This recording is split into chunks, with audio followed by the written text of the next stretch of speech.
Hello all my lovely friends, আজকে তোমাদের জন্য নিয়ে এসেছি আমি খুব ছোট্ট একটা হেলদি টিপস, যেটা আমি প্রত্যেক দিন সকালে ঘুম থেকে উঠে খালি পেটে অফিসে যাওয়ার আগে পান করে তবেই যাই। এখানে দেখো নিয়েছি আমি জিরে এবং কিছুটা মেথি। দাঁড়াও কাছ থেকে দেখাই তোমাদের একটু। জিরে এবং মেথি এই দুটোই আমি গ্লাসে ঢেলে নেব। ফার্স্টে আমি প্রত্যেক দিন কাচের গ্লাসেই ভেজাই এটা, এবং তারপর পরিমাণ মতন জলও দিয়ে নেব। মেথি এবং জিরে আমাদের শরীরের জন্য ভীষণ উপকারী। এই দুটো জিনিসই আমাদের রোগা হতে সাহায্য করে, স্কিন ভালো রাখতে সাহায্য করে, চুলের জন্যও এটা খুব ভালো, কোষ্ঠকাঠিন্য দূর হয়, এবং সবথেকে বড় যে কথাটা সেটা ডাইজেশন পাওয়ারটাকেও খুব ভালো রাখে। এবার হলো চিয়া সিডস।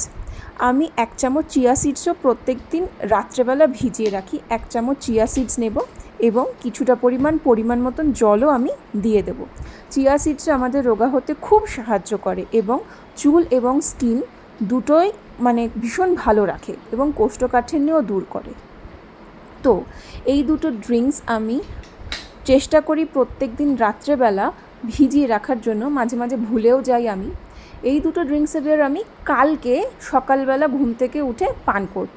বাট আমি কিভাবে পান করছি এই দুটো ড্রিঙ্কস, এটা আমি কালকে সকালের ভিডিওতে তোমাদের দেখাবো। এখন ঘুমাতে যাওয়ার পালা। টাটা।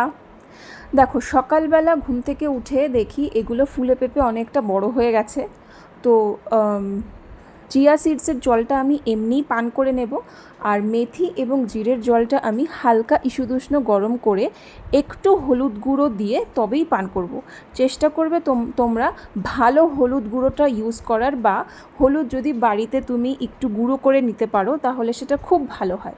তো এই আমি ফার্স্টে চিয়া সিডসটা পান করে দেন 10 বা 15 মিনিটস পরে আমি এই মেথি জিরের জলটা পান করব।